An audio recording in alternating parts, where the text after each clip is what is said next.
You are going to enjoy a really wonderful learning session today with Suzanne Roynon from Hertfordshire in England. Suzanne joined us on a session on decluttering, very important in the whole world of real estate to clear out property. No matter what the reason is, whether you're moving, whether you're renovating, whether you have to get a big cube in the backyard and fill it up with furniture. So the important thing is to actually have good energy in your home for your quality of life. And that's what Suzanne talks about today in terms of Feng Shui. So enjoy. I hope you love it. Comment. Thank you. Write us a review, subscribe, the usual treatment of a podcast. Thank you all. Welcome to Real Estate Connections Podcast, where relationships open doors. I'm Mary Foerster, and housing is a universal need. We are often thinking about our existing housing, our future housing, that possibly of family members. This is where you're going to hear the issues and the people who are working the issues every day. Please hit subscribe and like if you find this podcast helpful to you. Thank you.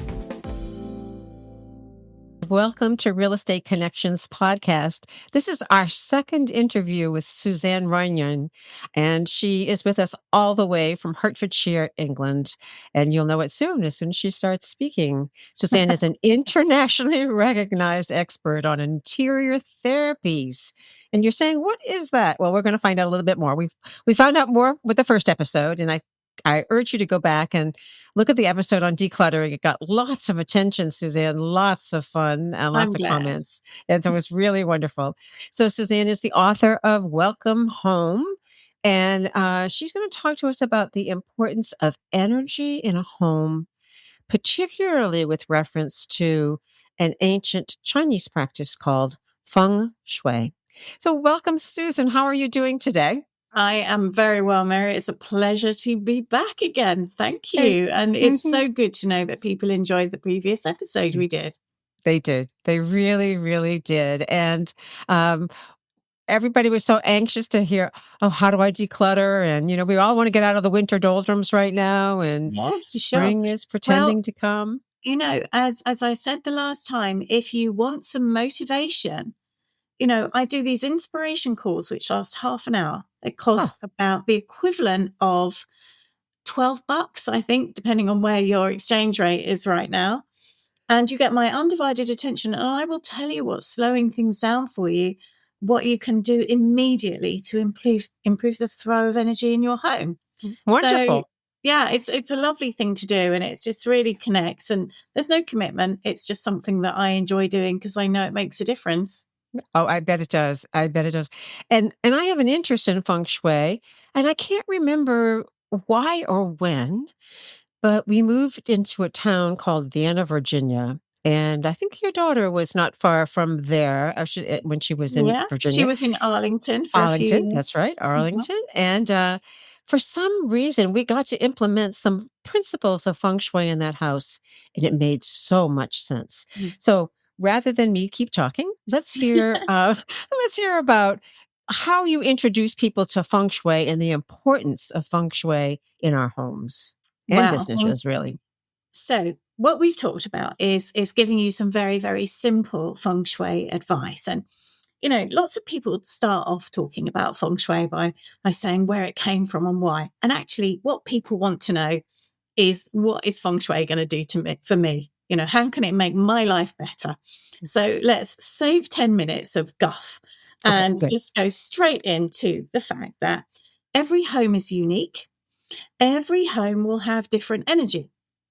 And sometimes that energy is very supportive of the people living there, but other times it really, really isn't. And we work in Feng Shui. I study and sort out my clients with flying stars, which is one of the Feng Shui traditional methods. So there are 4 kinds of house type in Feng Shui. There's a house that's good for people and good for money. So if you're watching this now, what I want you to do is just listen into these descriptions and see if you can fine tune what kind of house you're living in from these descriptions. So a house that's good for people and good for money. this is going to be a very lucky house. You're going to do well financially. Your relationships, your health, your well-being are all going to be on a pretty even keel. This is the lucky house to live in. Things just go right. And you don't know why that happens, but there are a lot of people around who are very envious of the fact that everything seems to go well for you. So that's the first house type. And another house type is good for people, but it's bad for money. Now, in this house, you'll be healthy. You'll probably have a very happy family. It'll be the sort of life and soul of the place, but there will never, ever be enough money at the end of the month. And it doesn't matter if you win the lottery or you have this really high paying job that gives you a huge bonus. You'll find that your expenditure goes up to take into account that bonus almost to the penny, almost to the dime of what you receive will go out in repairs to the car, a new washing machine, something goes wrong, something like that. So that's a bad for money house. Then there's a house that's bad for people, but it's good for money. Now, this is where you'll get the high net worth divorces because relationships struggle, health struggles. This is where the kids act up. The partnership is rocky. It's a very challenging house to live in. It's one thing after another goes wrong for the people. It might be silly things like, you go for a run and trip over a curb, or you fall off your bike. But just these niggles, or it can be much, much more serious, much more significant. So that's the bad for people energy. But the fact that it's good for money means that there's always enough money to pay for the therapist or the divorce lawyer or the hospital treatment, whatever you need. The last house type, which is the most challenging to live with, and I have very personal experience of this, is a house that is bad for both people and money. So you've got all the bad stuff going on with health and relationships, for example, but then there's never enough money to deal with it when it does happen. So the great thing about Feng Shui is it balances out the negativity and it boosts the positive stuff. So although the apartment that I live in right now is bad for people and money, I do very nicely here. Thank you very much, because I've balanced it out. But my neighbours don't have the same experience. So my neighbours in homes that have not been renovated are really quite struggling now.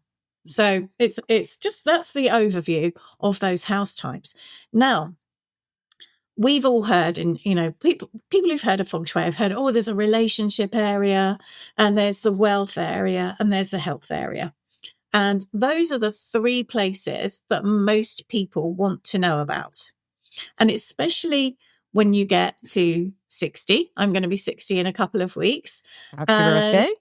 Thank you. The whole midlife thing, you start to really, really focus on your health, don't you? Things don't go quite as planned necessarily.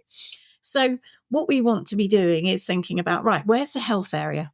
That is the center of your home. So if you look from the front to the back of your home and side to side, the very center of your home is what we call the health area. And this takes care of your physical, emotional, and mental health. So if you've got a lot of rubbish there, it's where you keep the trash, or you've got storage cupboards full of broken things, that's going to be having an impact on your health. You're going to be feeling it. So if you're struggling, if anybody in your home is struggling with their health, their well-being, emotionally, and let's face it, it's quite a stressful time for us all right now. Yes. Then go and have a look in the center of your home and see what's going on there. And if there's anything that you can declutter, if you've got trash there, empty those trash bins each day. Sometimes there's nowhere else to keep the trash. It might be the only place to keep the laundry in a smaller house. Just don't let it build up so you've got a pile of dirty laundry there. Wash it, and empty the bins. Get rid of the detritus, the clutter, the mess. If you've got plants there that are sick, sort them out. Take off the dead leaves or get rid of the whole plant. Don't have dried flowers there. Look for cobwebs. These are all signs that your health is going to be impacted in the center of your home. Now, the next area that people want to know about is their wealth area. So the wealth area sits in the southeast of the home. How are we going to find that? We've all got a smartphone, haven't we? We do. So on every smartphone, there is a compass app. It will look a little bit like that. Oh, yes. All right. Yes. So again, stand in the center of your home, take out your compass app and look to see where the southeast is pointing on your compass. Mine's over there, luckily. So once you know which direction your southeast is, I want you to go and take a look there. What have you got? Is this the place that you keep broken stuff, old piles of magazines that you're never going to get around to reading? Or is it the place where you keep details of your investments? Is it where you might have your safe or other elements of your life that represent wealth to you? Because it's not just about wealth, it's about blessings. It's about the things we have to be grateful for. It's about abundance. Prosperity. Prosperity. Prosperity, yes. Abundance comes in all kinds of ways. So, for me, abundance might be having enough money that I can jump on a flight to the States and see my daughter whenever I like. For somebody else, it might be having a garden full of fresh flowers. That means that throughout the year, they can fill their home with beautiful fresh flowers. Beautiful. Abundance means different things to different people. But if we just highlight that southeast area for wealth, and we go and we think about, right, what is here? Is this representing wealth to me? Or have I got scuffs on the paintwork, maybe some torn wallpaper? Has the cat chewed up the rug in that corner? All of which is saying, it's a bit tatty, it's a bit unloved.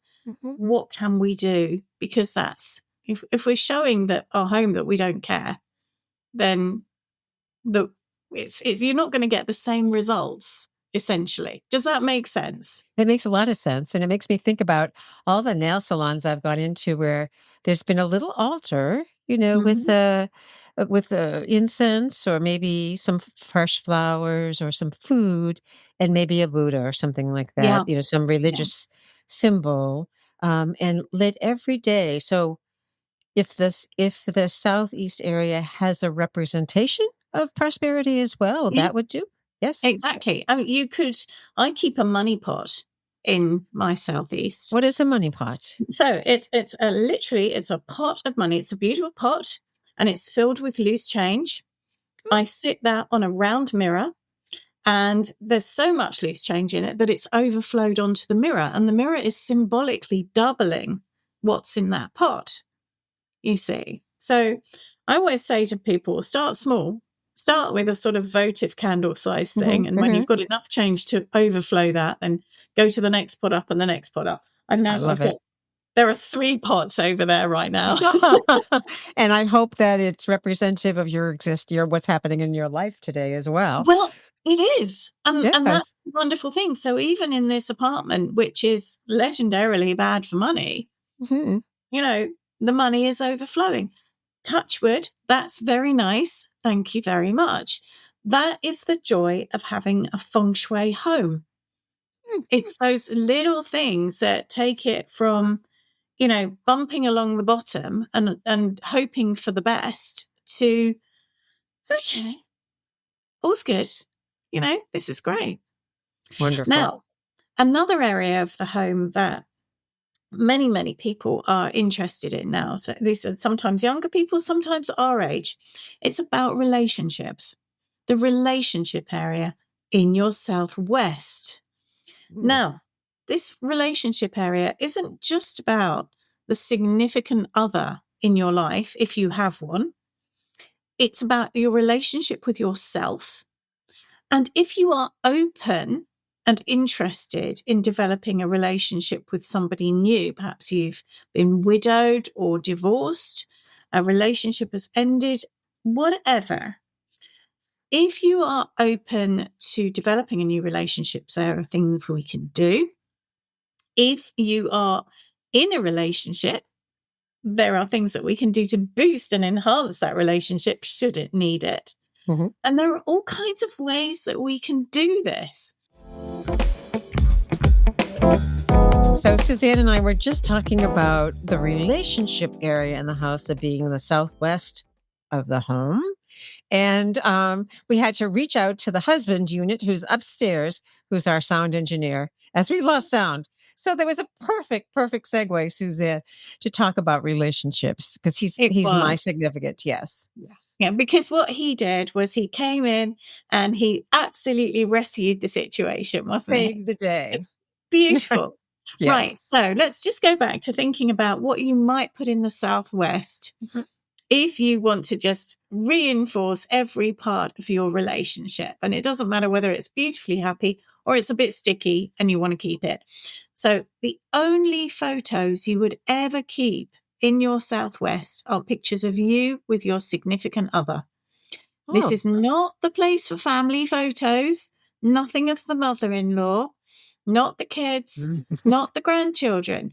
The Southwest is about you and your significant other and no one else.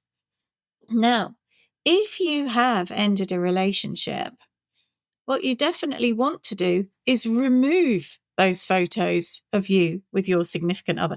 If it's ended under, difficult situations, a divorce or a separation, whatever. If What you've about been a widowed, widow? What about yeah, death? exactly. Death. If you have been widowed Mhm. and like my mom, you're very comfortable being, you're not looking for anything new, then Mhm. absolutely keep those photos of your beloved there in the Southwest, because it doesn't matter that they're no longer with us here on earth. They're still there in our hearts and they're still the significant other, Mhm. even if they've passed on. Mhm. Excellent. But so if you are interested in beginning a new relationship, now this is something quite interesting to play with, I think. What you would do is you would find a picture or an image that represents the kind of relationship that you want for yourself. Mm. Now, if you've been divorced, like I was divorced, I probably wouldn't want to reignite something along those same lines. My thinking is that didn't work out for me. Let's do something better. And so I'm thinking, well, what do I want in a relationship? And then I might, for example, I like going for lovely long walks in the forest. So having a picture of two people going for a walk in the forest, and it can just be figurative. You don't need faces or that, there's this, tall chap with dark hair and glasses or whatever. Just a figurative picture of a couple of whatever description your ideal couple is Mhm. walking towards you in a forest. That's what would work for me. Other people, it might be a beach, might be hang gliding or train spotting. There are people who love to train spot still. So, find something that represents the relationship that you want. But remember that first and foremost, that Southwest is about the relationship with yourself. Ah, So again, let's be looking at all of the things that are there. Have we got single items? We talked about single items last time round, didn't we? And the yes. impact of having one of something around the place, because that reinforces your solitude, your single status, if you like. So if Hmm. you want to bring somebody new into your life, let's have things in two.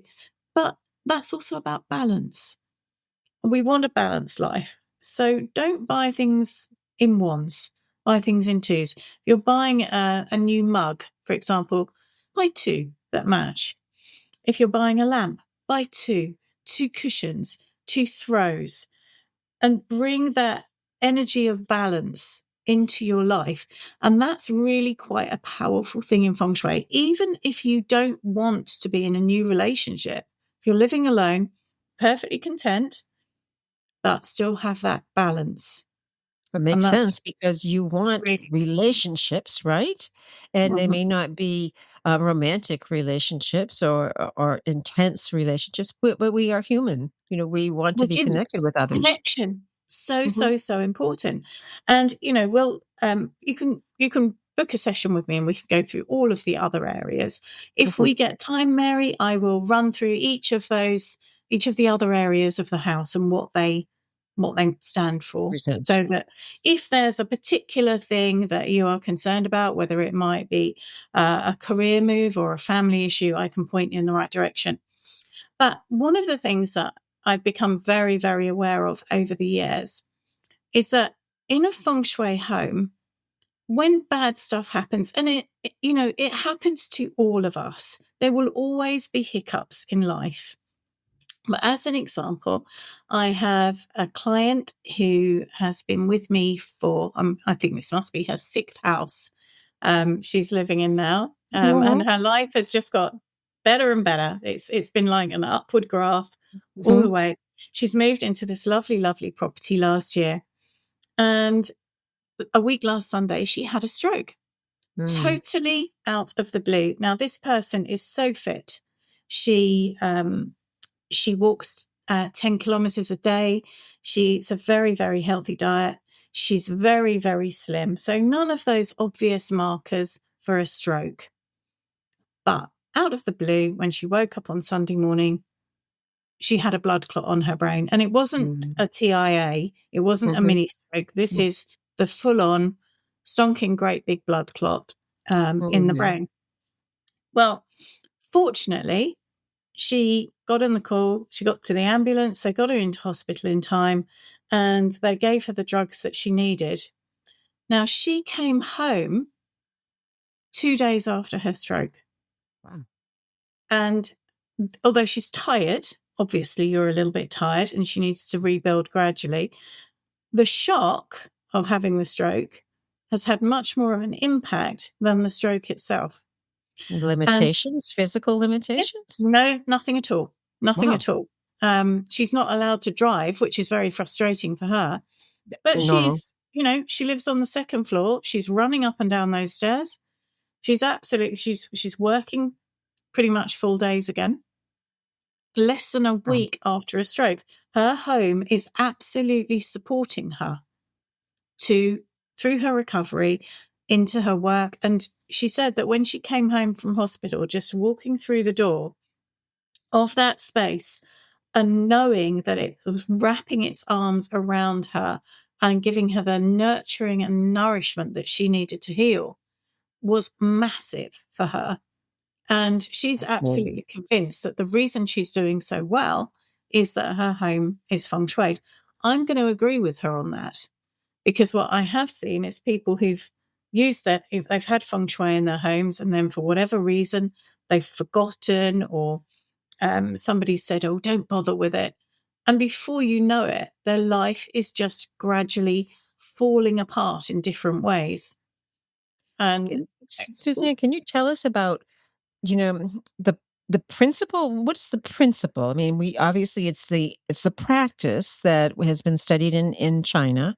Mhm. Um, and so you're implementing this practice for people. You're helping people implement it, not really worrying about the why, but you're convinced that it works because Yes. you've had Yeah. 20 years of experience in this A area. lot more than that. Is color an impact or a Yeah, color component? can have an impact. So Hmm. I'll always, always recommend that you avoid strong colors in Like a this house. purple. Yeah, that looks great on you, but you wouldn't want it on the wall. Um, Oh, so let me oh, tell you why. Each with feng shui, we work with the elements. We work with fire, water, earth, metal, and it's just gone out of my head. Wood wood. is sitting here in front of me. Wood. Mhm. Wood. And each of those elements has colors which relate to it. Now, that purple that you're wearing is a very water energy color. Now, that's absolutely perfect. It makes you look very, very glamorous. But if you were to Ah. put it on a wall and you were living with it all of the time, you would find that you get peaks and troughs of emotion. So I call it the tears and tantrums color, the blues, blacks, dark grays, purples, those very, very strong colors in that watery range. Mm. And this is where you get kids who paint their bedrooms purple or black. And we have the whole, emotional roller coaster that goes Yes. with kids who do that. Mhm. What you tend to find, and if I'm working with a family where somebody has gone off the rails a little bit, the first thing I'll do is say, paint their bedroom a very light, earthy color because it gives them stability. So the color I see behind you on the wall, that Mhm. kind of almost a mocha, but not quite, Mhm. is a very stabilizing color. It's Mhm. very calming. So you feel protected, secure. So that's an earth color. So if we want to feel um, just protected in our home, we go for those earthy colors. Now, if we go with too much in the way of fire, so those are the reds, the oranges, this would be a fire color. Mhm. Um, you can find that first of all, it gives you lots of wonderful energy, but if you've got too much of it, you're going to burn out. Those phrases, burn out, exhaustion, all of these things come out from those fiery energies. Mhm. And so, whilst you might put a lovely fiery rug on the floor, you definitely don't want to be painting your walls that deep color in a room that you're in regularly. Um, we also find that if we go too much towards the darker browns, for example, you can feel quite stuck in your ways. Yes. Same with the greens. If you go with a dark green, the color of a very strong, mature tree, you might find that it's very difficult to bend. You don't have the flexibility that in the modern world we really need. But if you go with the paler greens, the greens of new growth on trees and in vines and so on, then you've got that bit more flexibility. So those are those colors, and then you've got the metallics. Now, for the 20 years that finished in 2024, so 2004 to 2024, every home needed a lot of metal energy. Why is What? that? Well, it's one of the things that goes with these cycles and everything with feng shui. Mhm. Mhm. But let's think about what fashion did in terms of home design in those 20 years. Everything went grey or white. It sure did. It It really, really did. really did. It was grim, really grim, because if you don't have loads of natural light coming into a house, then painting it grey is so depressing. It is. And what's more, too much of that metal energy can induce anxiety and depression. So what we saw an awful lot of in that cycle, that 20-year cycle, was depression shot through the roof. And all of these Yes. influencers who were busy painting their homes grey and silver with golden accents, then the next thing you know, they're talking about their anxiety, their panic attacks, their this, their Right. that, and as a feng shui specialist, I'm looking at them thinking, change the color of your home. You've done And this to yourself. indeed. Indeed. I have a So friend yeah, who is an interior designer, and I go with her to assist her. I go with her to the market twice a year in North Carolina, and she needs help getting around. I tell you, so many years if she kept complaining, gray, gray, mm, gray. The color of the year is gray, and you're right. You are exactly right, yeah. So and when it's we're no longer doing, gray.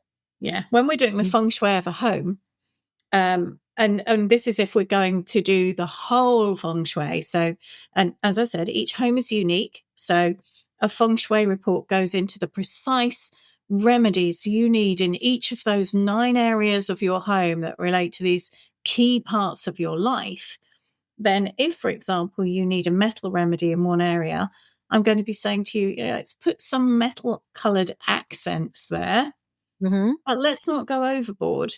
If Mhm. you need fire, I'll want you to put just enough fire, but not so much that you're exhausted, or that tempers flare.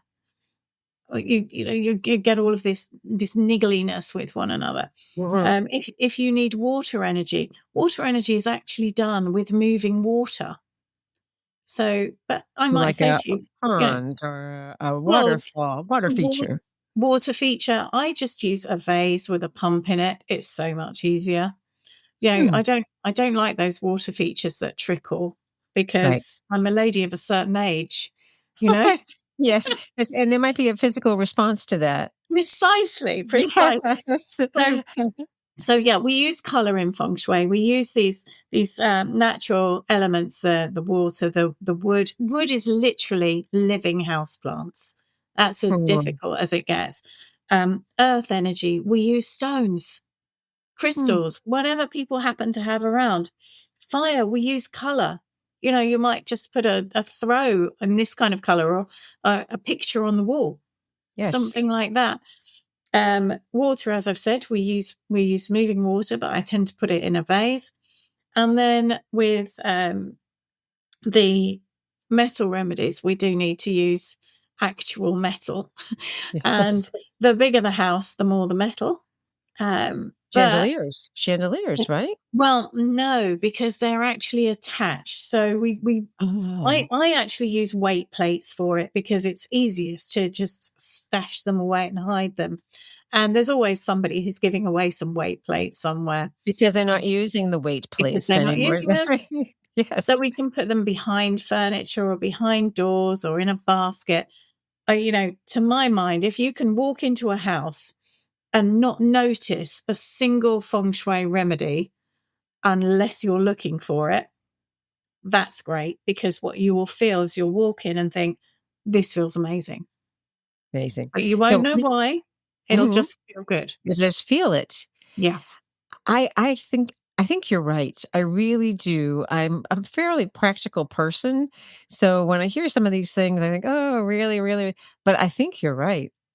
We had a house that had a big window in the front. There weren't many windows in the front of the house. Mm-hmm. Big window, and the sun came in, and it was too much fire, right? Yeah. It just came right in, and it went through the house all the way to the back, and there was a big window in the back, So you've got and energy racing straight through the house. straight through the house.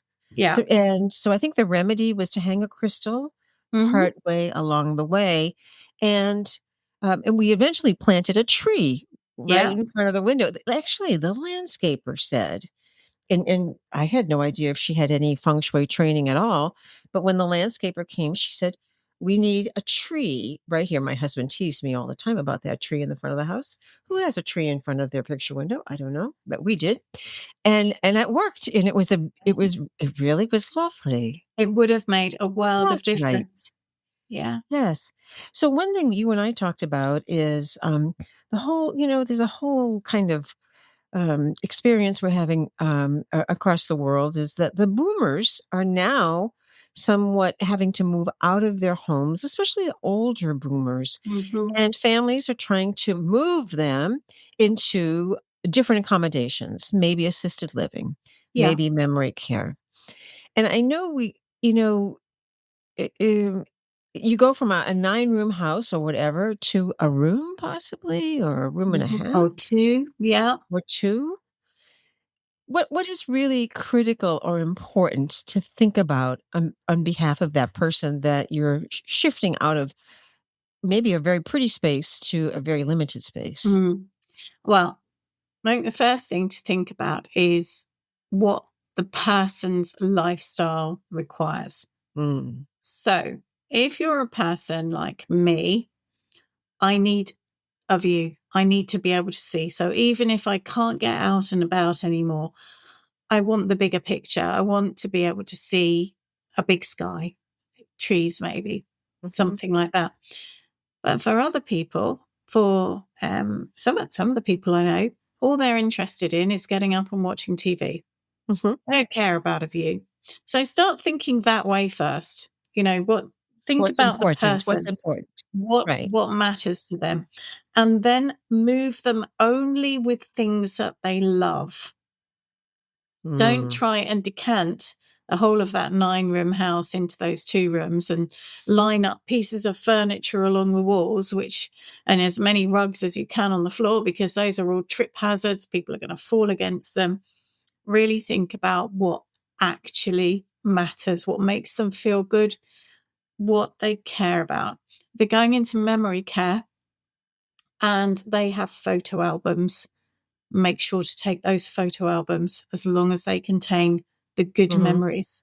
Good. Because what I found, certainly with relatives who've had dementia, is they didn't remember who I was now, but I could sit beside them with a cup of tea and a photo album, and they could tell me absolutely everybody in that photo album. And when they came to a picture of me, it will be, "Oh, that's Suzanne. Yes, well, I'm Suzanne. Oh, you're Suzanne." So Mhm. those photo albums can become like gold dust, really. And the thing is that where millennials won't have those, their photos are on the phone. That's right. Our boomers do. Our boomers still have those things. So Yeah. take those precious photographs, take the comfortable chair, the the bedding that they love. If they've got a beautiful quilt that's been with them forever and they love it, take that quilt. But then don't be afraid to pass on, maybe to other family members or to Goodwill or to somebody else who can use it, those other pieces of furniture which are now surplus, Yes. because there is seriously no point in trying to cram a whole life into 2 small rooms. It Mhm. just makes people miserable for what they've lost. The other And thing I've seen is children of older parents taking all those things into their houses, oh, don't garages and do that. basements, and Mhm. because they think, "Oh, that's so important. That was so important." And now you have a house cluttered. We discussed cluttering last time, right? Yeah, yeah. And what mattered to your parents probably has no relevance to you Mhm. whatsoever. Yes. My mum has so many Royal Dalton ladies figures in beautiful dresses. Fantastic. She thinks they're great. I wouldn't give one house room. Yes. I mean, they cost my dad a lot of money to buy, Yes. Yes. but they don't matter to me. They don't now have a resale value. I mean, probably, you could get one for $10 now. That's right. And so why would I give those things house room when they mean nothing Mhm. whatsoever to me? Mhm. Mhm. And that's the important thing to remember. You are under no obligation to take in orphan stuff from your parents' home just because they owned it or they worked for it, It or meant something to them. yeah, Yes. that Exactly. particularly ugly sideboard in teak that mum and dad slaved for months to buy from the Urkel catalogue. Mhm. It's never ever going to work in your home. So Mhm. just let it go. Mhm. Don't Please don't Yes. ever feel the obligation to fill your attic or your basement or anywhere else with things that theoretically you've inherited, because they also carry energy with them. Yes. And if your parents have had a tough time, the energy of that tough time comes on in with those pieces of furniture. Yes. And you might find that you start bickering or struggling in some way that mirrors what your parents went through all that time ago. Hmm. You've given me a lot to think about, a whole lot to think about. And I'm heading down to another furniture market with my friends. So that'll be a really, really interesting experience now with kind of new lenses on Yeah. Just for don't feng let her shui. buy any mirrors, or if she does buy mirrors, then knock the original mirror out and replace it with fresh glass. Really? You never know what a mirror has seen. I have a lovely, lovely client in Ohio, and I first worked with her 8 years ago, something like that. And she had this mirror in her room And just when we were doing this video walk around her place, she said, there's Mhm. something really off about that mirror. Where did you get it? And she said, oh, Mhm. she bought it in a yard sale. I said, well, do you know anything about the people there? And she said, oh, yes, a lady had committed suicide. And it was just like, Wow. okay, you've bought the mirror of somebody who clearly was having really Right. challenging problems, Critical and situation. Mhm, yes. you brought that into your home. So you can imagine it went Fascinating. straight. Like, we didn't even get halfway through the call. She put the phone down. She took it outside to the street, and then she came Oh, back in and yes. I cool. have one in the garage right now, and as soon as you said that, I thought, Yeah, Yes, what's it yeah. seen? Yes, It's let's see. Yeah, mirrors. You just never know what they've seen. Suzanne, it has been, again, just fascinating. We've talked an hour, almost an hour, Suzanne, and these podcasts go about 30 minutes, 35 minutes. We've covered so much. And I feel really good about our conversation because in real estate, the lack of housing is forcing people to buy properties that are less than ideal for them, Mhm. that come with the various qualities that you were describing as you began Yeah. talking, right? And But they're the all the fixable, Mary. That's the all wonderful thing. fixable. They're all fixable when you actually make the effort to get the energy right. I believe you. I really I am now an enthusiast. I love it. I love it, Suzanne. So Suzanne, come to the States soon Oh, and I'm I gonna hope call you. I'm to. gonna follow up. I'm gonna consult with you for sure. And and I just thank you one more time for your generosity. And please look at Suzanne on the internet and friend her and follow her and thank you. I can understand why you're an internationally recognized expert. Thank you so very Mary, you're much. abundantly welcome. And, anybody is welcome to book one of those calls and have me Mhm. in their home for half an hour on video. Indeed. I'm going to make care of that happen. Thank you again, Suzanne. And I know we'll see you again at some point. Take care, Thanks. Mary. Thank you. Thank you so much for joining us today. And I hope you found this conversation useful to you and your real estate goals. You'll find the contact information for our guests and any links they recommend you have in the show notes. And should we be able to help you identify some strong real estate professionals in your area, drop us a note at info@realestateconnectionspodcast.com. Thanks again, and bye for now.